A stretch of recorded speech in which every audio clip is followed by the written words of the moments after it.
Hi, this is Alonzo Bodden. I want to welcome you to episode 308 of my podcast, Who's Paying Attention? I know you are. If you are buried in snow, wherever you are, I hope you're stocked up and safe. I know some people are in serious trouble and some even losing their lives, which is horrific in these winter storms. So I hope that you are listening somewhere warm and dry and that you're okay. And this is that time of year that if you can give a coat or a blanket or whatever to charities or charities that help people who are on the streets, this might be a nice time to do it. Thank you. Black History Month is here. I am recording this very late at night, or actually I should say very early in the morning on February 4th. The month has just begun. Jazz is a pretty good theme music for Black History Month. I happen to be listening to a guy named Corey Henry, an incredible keyboard player, a record called First Steps. But Corey Henry's got a lot of music out there. It's great. And music is great, right? Music dulls the pain. So, I don't know. Let's get into it. You know what? I'm going to start off with good news. You guys know that lately I've been trying to, trying to find some good news, and I found some, and I'm going to kick off Black History Month with, no, this isn't good news. You know what this is? This is great news. Stacy Abrams and the Black Lives Matter movement have both been nominated for Nobel Peace Prizes. Black Lives Matter was nominated by a guy, I'm probably going to say this name wrong, but Petter Eide, E-I-D-E, from the Norwegian Parliament, and he nominated it as a worldwide movement versus racial injustice. Lars Haltbrekken, also from Norwegian Parliament, has nominated Stacy Abrams for boosting voter turnout and fighting voter suppression. And as a side bonus, right-wingers are really upset. Kevin Sorbo, crazy right-wing actor who used to play Hercules, you might remember him, he tweeted, wait, so Donald Trump brings peace to the Middle East and BLM is nominated for the Nobel Peace Prize? Donald Trump brought peace to the Middle East? I must have been sick that day.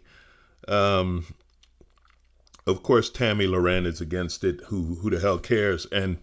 But this one, this one is actually funny. It's a random user. Raymond47 wrote, okay, let me tell you what I'm going to talk about in this podcast. I'm going to talk about hypocrisy, because not only is the hypocrisy incredible, the tone-deaf delivery of it's amazing what right-wingers will say, public and private figures and so on. Their hypocrisy, if it wasn't so dangerous and damaging, it would be comical. So this is what this guy said. Quote, "What the hell is happening to our America now? We celebrate bad acts and groups of thugs? These are the people who stormed the Capitol." Your people stormed the Capitol, and you're talking about Black Lives Matter as celebrating bad acts and groups of thugs. Well, you know what? Yeah, Rayman, we're going to go ahead and celebrate the bad acts of Black Lives Matter. How dare they?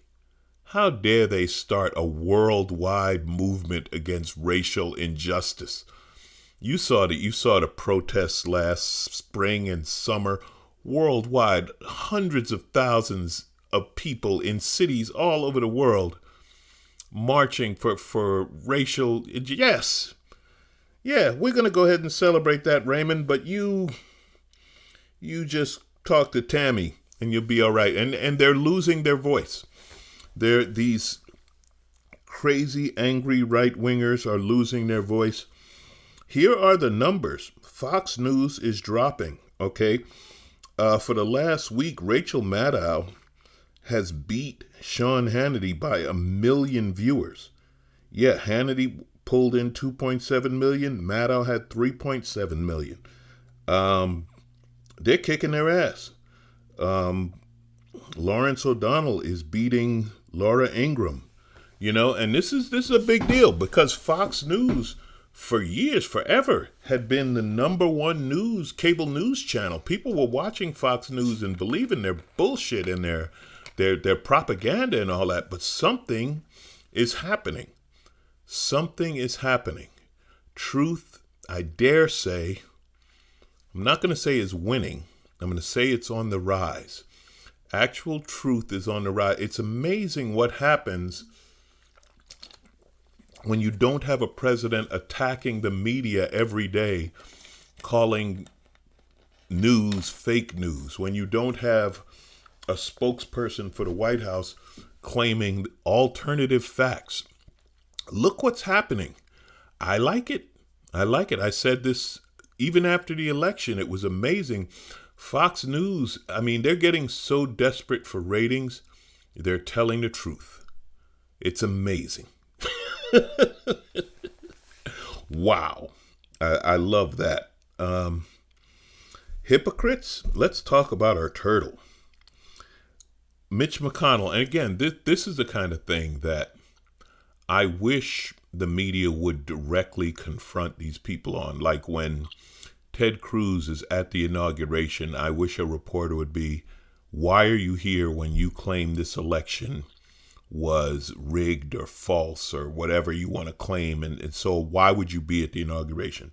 So now Mitch McConnell is criticizing the lack of bipartisanship of the Democrats. Yeah, Mitch McConnell is criticizing a lack of bipartisanship. And what makes it even funnier is that because the Democrats are doing exactly what he did, he's very upset. So, normally to get something through the Senate, you need to get 60 votes, and they have filibusters. That's something they're talking about doing away with, where you could argue it indefinitely. So in order to get the COVID-19 stimulus through, there's a tactic that's called budget reconciliation. And it means that you can pass bills relating to taxation, spending, and debt with a simple majority of 51. And it's shielded from filibusters because there's a 20-hour limit on the debate. And that is what the Democrats are looking at doing to get the COVID-19 stimulus through. And McConnell is all upset, saying this isn't bipartisan, this isn't working together. This is coming from a man who, by the way, in 2010 said his only job was to make Barack Obama a one-term president. Yeah, that's kind of a partisan way to look at things. But the Democrats learned about this budget reconciliation from the Republicans who used it to pass the Trump tax cuts. Remember Trump tax cuts? It wasn't that long ago, 2017, huge corporate tax cuts. Yeah, that didn't go through normal Senate channels. There was no opportunity for the Democrats in the Senate to challenge that. They used budget reconciliation. So now McConnell seems to be a bit upset because, and I'm proud of them, it looks like the Democrats are learning to use the same shitty tricks that the Republicans be using. Would it be better if they worked together? Yes, but have they not, the Republicans, how many times are they going to prove they have no intention of working with Democrats on getting anything done? So they're finding ways around it. So good for them. Good for them. And again, the hypocrisy. Can somebody just say to McConnell, excuse me, when you were the Senate Majority Leader, didn't you use this to pass tax cuts? Why can't they use it right now? Speaking of jamming things through the Senate, the handmaid, the last judge to the Supreme Court, yeah, we saw that happen in 3 weeks. Let's continue, because hypocrisy is just fun. And when you're this big of a hypocrite, sometimes you wonder, are you just that dumb? Are you just that dumb? Maybe.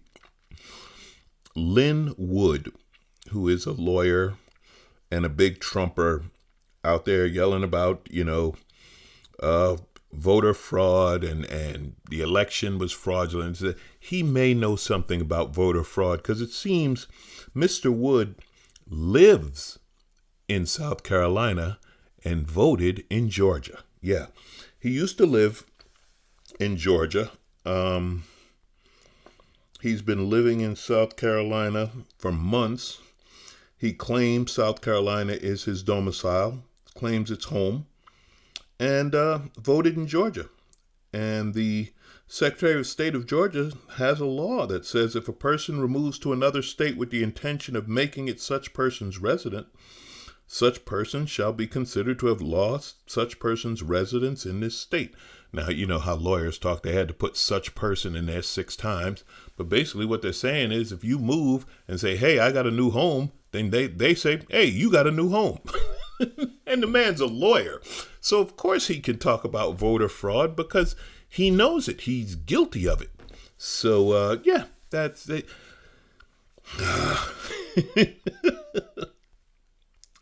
I have to laugh because it's all so, I mean, what these people do, it's so unbelievable. And again, they know it's wrong. They do it. They brag about it on the internet. And then they're like, but how did they get me?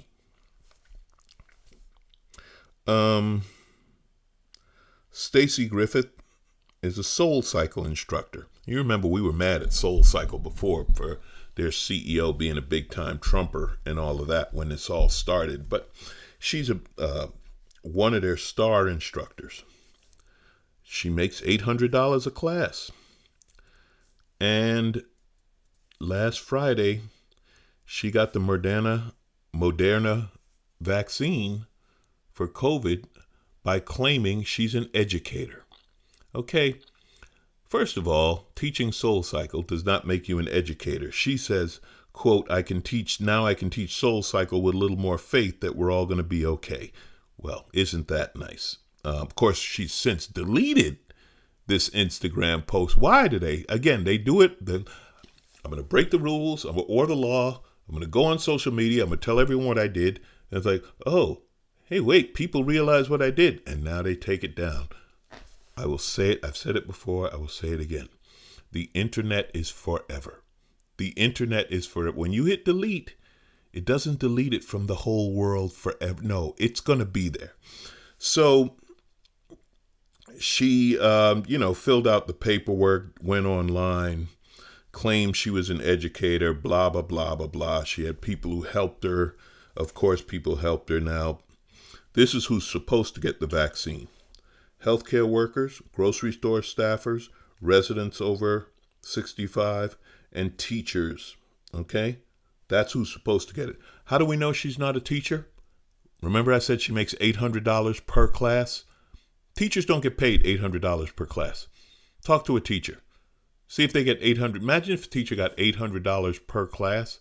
They teach, 5 classes a day? So that's $4,000 a day, 5 days a week. That'd be $20,000 a week. That teaching. That'd be a pretty good job. I think we'd have a few more teachers if teachers got paid $800 a class. They don't. She is garbage. Okay? The mayor's mad at her because she begamed the system. Even the people at Soul Cycle says they did say she shouldn't have done it. Her fellow instructors are upset. And on and on and on. Soul Cycle distance itself right away. Stacy Griffith operated in a personal capacity.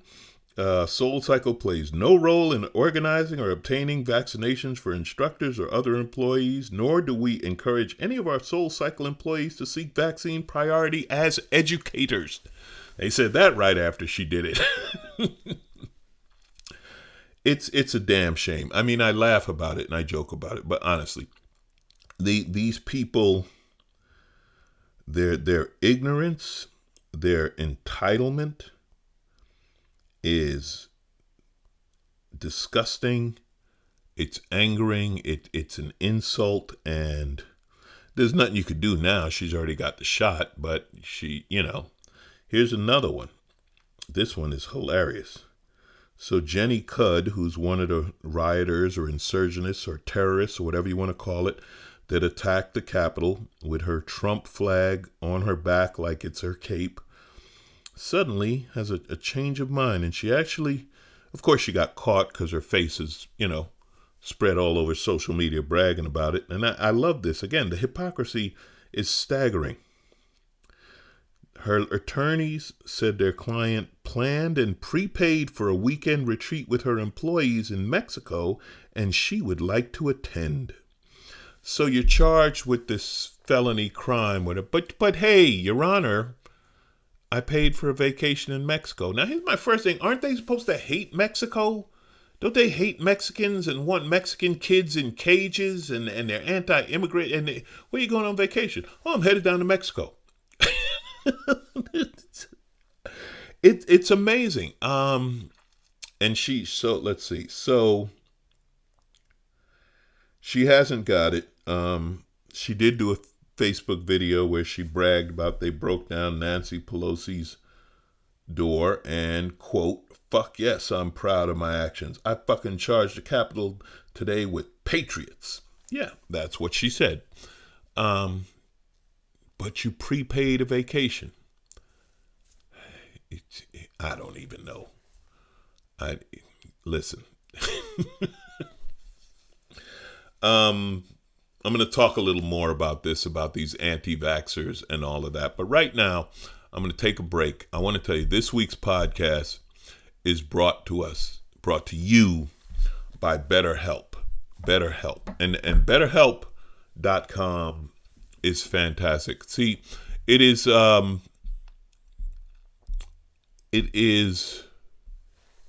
about mental health. Now, I'm going to talk about this. I've talked about this before. I have been in and out of therapy. I'm a strong believer in mental health issues, and I'm a strong believer in getting help.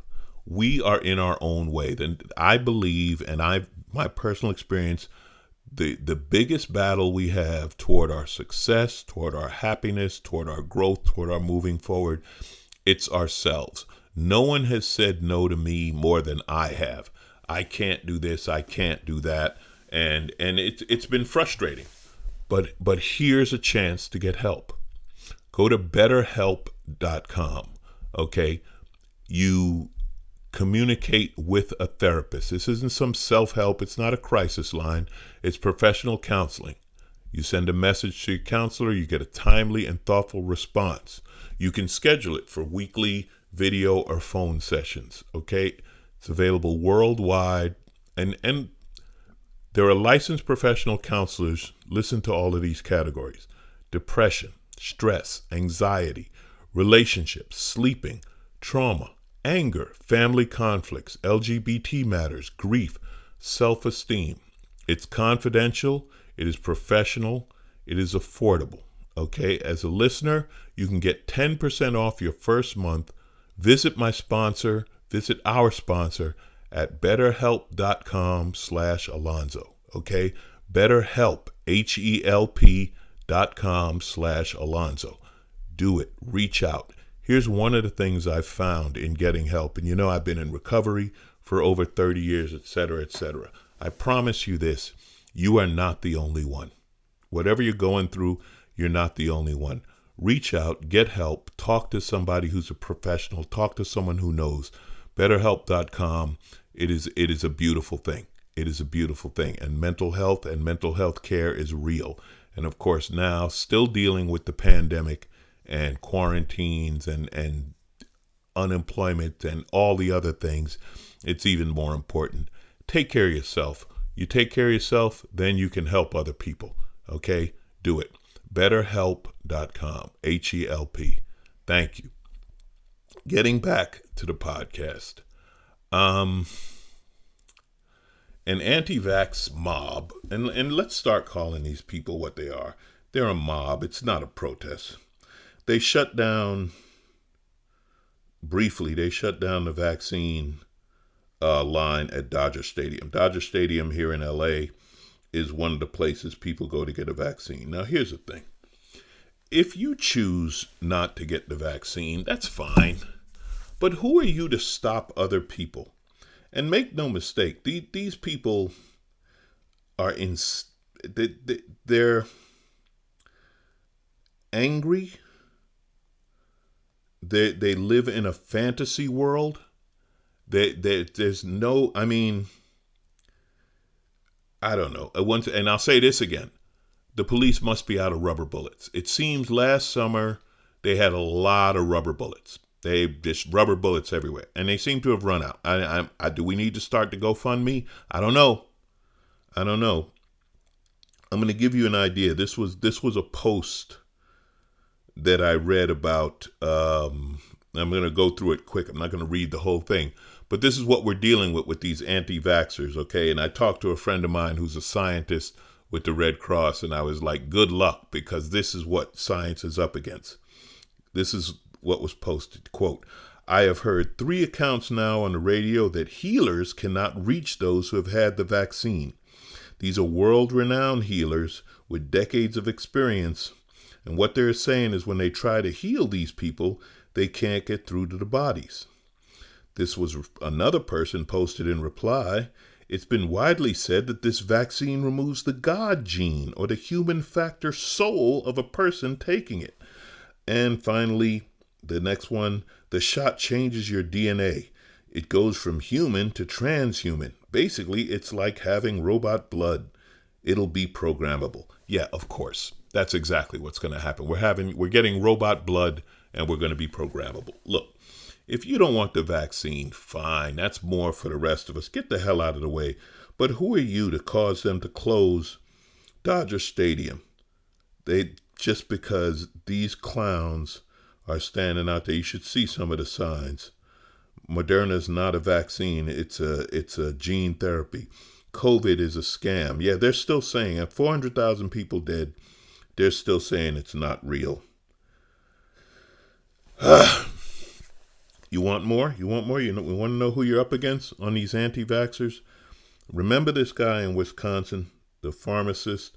And by the way, maybe the test to be a pharmacist is a little too easy, or perhaps there should be a bit more of a background check, because how the hell this guy is a pharmacist is beyond me. But anyway, this was the guy in Wisconsin who destroyed hundreds of doses of the vaccine, right? You remember this. Well, they've been doing a little background check now. Might be a little too late, but old Steve says the sky was actually a shield put up by the government to prevent individuals from seeing God. And of course, he believes the earth is flat, because why the hell wouldn't he? It's an uphill battle, people. It's an uphill battle. Finally, I want to talk about the king. Now, as you know, this weekend is the Super Bowl. And Charles Barkley famously said that Father Time is undefeated. You know, no athletes have beat Father Time. Well, I've said it before, I say it again. That might have changed this year. We've got Tom Brady going to the Super Bowl for the 10th time. I think Tom Brady is 73, 74 years old. I don't know how old Tom Brady is. Nobody does. No, he's 43, and he's going to the Super Bowl for the 10th time. LeBron James, 36. Dwayne Wade said LeBron James is playing better than he's ever played in his career. LeBron James won another championship last year, and as always, there have always been a lot of LeBron James haters. Okay, so the other night against Atlanta, there was a woman in the stands,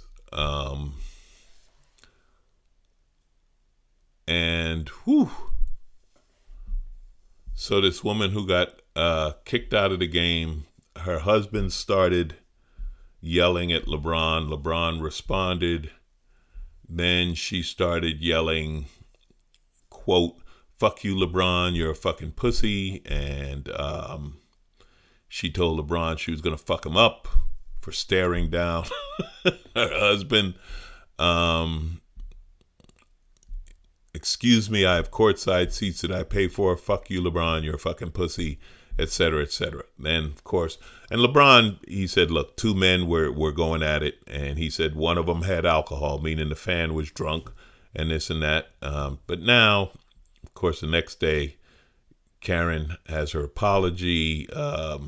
I want to apologize for losing my cool and removing my mask. My husband's a huge sports fan. We're passionate people. Blah, blah, blah, blah, blah, blah, blah. Shut up. You know, I'm surprised she didn't put in "this isn't me." This isn't who I am. This isn't who I really, they love that one. LeBron is once again, the thing about LeBron James, he's used to this. He's gotten this from everyone. He's gotten this from fans. He's gotten this from sportscasters. He's gotten it from all kind of people just to hate. The man is great.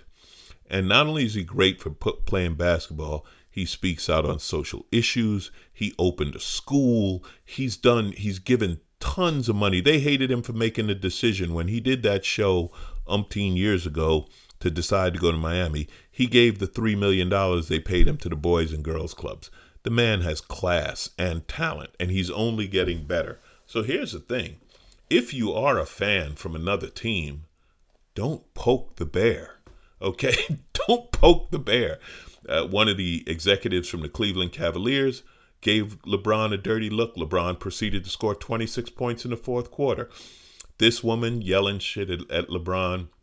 And why you're going to fuck LeBron up? Like he's not going to hit you. You're a woman. He's not a woman beater or anything like that. You're crazy. But anyway, he proceeded to beat the Atlanta Hawks. Like he's already good enough.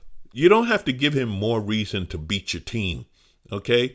You courtside, you just get a closer look at him beating the hell out of your team.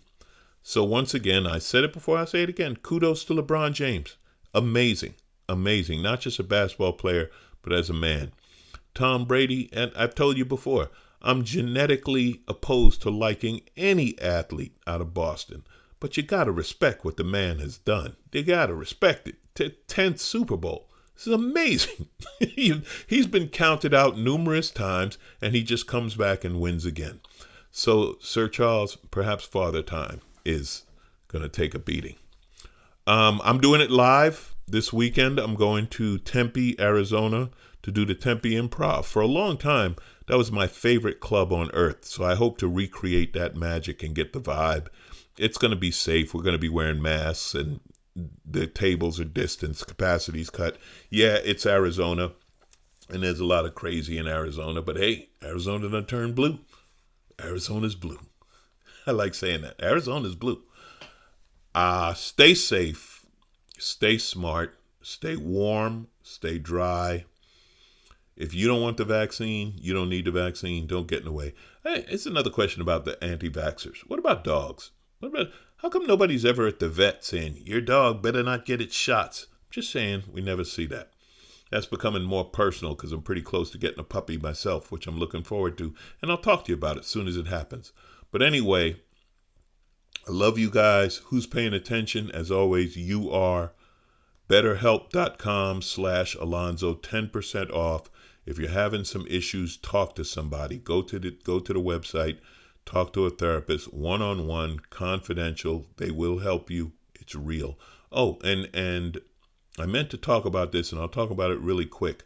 Oregon has decriminalized all drug possession. This relates to mental health. They're for possession, rather than go to jail, you're going to go to rehab, and that rehab is being paid for with the cannabis taxes. It's amazing. That makes so much sense. It's almost frightening. Okay, now forever there's been a problem with possession. Being a drug addict is not a crime. Possessing a drug, there are crimes related. Yes, stealing cars, breaking into something. I'm not saying it shouldn't be without penalty. I'm saying give people a chance at rehab, and amazing things will happen. How do I know? Because I've been in recovery for over 30 years. That's why I am who I am today, without a doubt. I would not be here without recovery. Recovery works. Not unlimited chances. There's a certain point where, yeah, it should be a penalty. But to start off, you got to give people a chance. Also, level the playing field and make it fair. It's always been the same thing. If you're a rich white person, you can go to rehab. If people of color, black people especially, you go to jail. Prosecutors are twice as likely to pursue mandatory sentences for black people possession drugs than anyone else, right? We know about, remember, back in the 80s, the crack epidemic. If you had crack cocaine, you went to jail. Some people are still in jail for that. If you had powdered cocaine, you didn't. And that was, now we have meth, we have all this, the opioids, et cetera, et cetera.